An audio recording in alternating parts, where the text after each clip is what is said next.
Hi, this is Tim of the 1916 Company. Welcome and thanks for logging on. If you love this watch, email me, Team Mosso at the1916company.com for purchase, pricing, and availability questions concerning this watch. In 1917, Cartier created the Tank, a seminal design that spawned an entire universe of variants, of which one, the 1928 Tank à Guichet, became among the most desired and also exclusive. It wouldn't be until 1997 and the 150th anniversary of Cartier that the Tank à Guichet returned to the catalog, and only then as a limited edition in platinum of 150 pieces. French-made and double hallmarked, the manufacturer Horlogère Cartier Paris, or MHCP, predated the better-known CPCP watches, and this was one of the scarcest.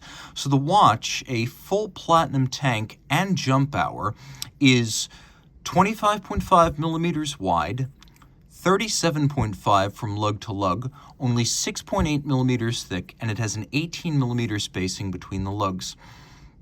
The model was later brought back briefly as part of the CPCP collection in 2005 before returning for 2025 as a special series in the Cartier catalog. The watch, as you see it here, circa 1997, is incredibly easy to wear. And you can see just how short it is across the wrist. This is for everyone. Everyone can wear this watch. My wrist is 16 centimeters circumference. The watch certainly has a bold presence, but not a hulking presence. A wrist as small as 13.5 centimeters circumference can wear this well. And you see how easily it fits underneath a cuff. The strap is burgundy, semi-gloss, large rectangular symmetrical scale alligator leather, always an expensive and rare cut of the animal. A little bit of bolstering to give it some volume. You can see the folded edge with a monotone stitch, calfskin on the bottom, a brand new Cartier factory strap, and of course there are no perforations on the strap because the watch uses the folding clasp first designed by Louis Cartier in 1909 when it became first by far among folding clasps designed for wristwatch applications. So the folding action designed to prevent it from dropping off your wrist because it forms a full loop when you open it up. Another advantage here is that because it uses this crimping system, within the length of the strap you have infinite adjustments because you're not locked into individual perforations, so you can fine-tune it. If you take a quick look here, you can see this is actually white gold, and it's been rhodium plated to make it indistinguishably white vis-a-vis the actual platinum case. So that's why white gold with rhodium plate is used here. White gold is the strongest of the golds, so it's often used for mechanical components that fold like this, and then the rhodium makes it as white as the platinum.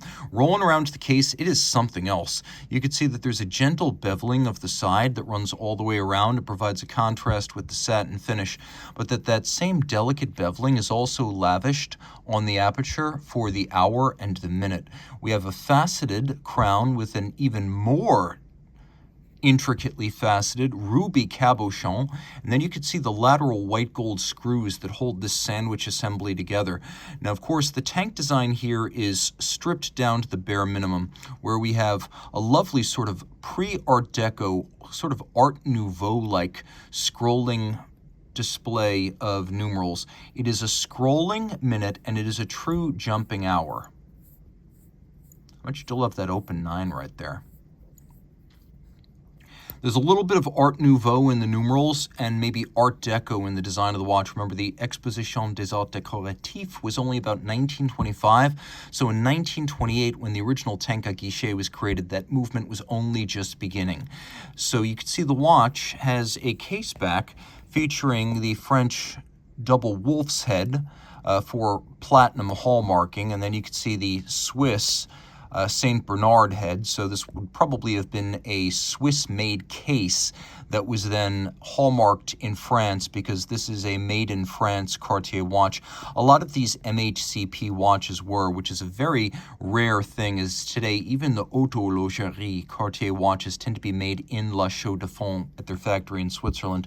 So this is 150 years of Cartier, 1847 to 1997, and this is the kind of watch that's truly as scarce as the watches Cartier made made in its golden era of wristwatch construction during the early through late 20th century, like let's say right up to about the early 1970s, back when Cartier design soared high on the strength of a lot of ingenuity at its three primary international branches in London, Paris, and New York.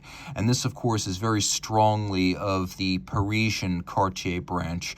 You can also see here we have individual numbering out of the 150 pieces. What you cannot see, because it's in the case, is that it actually uses a Peso 7001 base. A lot of sources incorrectly claim that this is a Piaget base, and while the 2005 and later versions were in fact Piaget 420p based, this is actually an ETA Peso 7001.